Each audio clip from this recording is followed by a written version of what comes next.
Hello guys, আসসালামু আলাইকুম। আমি স্বপ্ন আপনাদের মাঝে আবার চলে আসলাম একটা নতুন ভিডিও নিয়ে।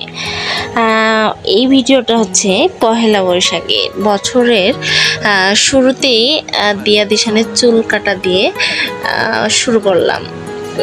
আপনারা দেখতেই পাচ্ছেন দিশান বসে চুল কাটাচ্ছে। দিয়ার অবশ্য আগেই হয়ে গেছিল, দিয়া আমার যেহেতু বলেছিল সেক্ষেত্রে আমি ওর ভিডিওটা করতে পারি নাই।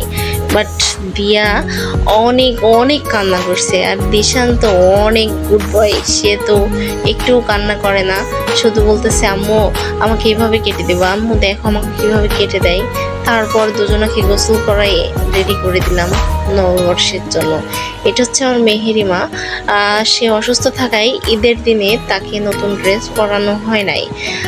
তো আজকে পহেলা বৈশাখ যেহেতু, সেক্ষেত্রে আমি ওকে নতুন ড্রেসটা পরাই দিয়েছি।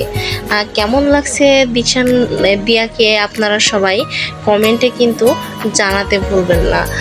তো কি দিয়াকে ভালো লাগছে? তো সবাই ভালো থাকবেন, সুস্থ থাকবেন। আমাদের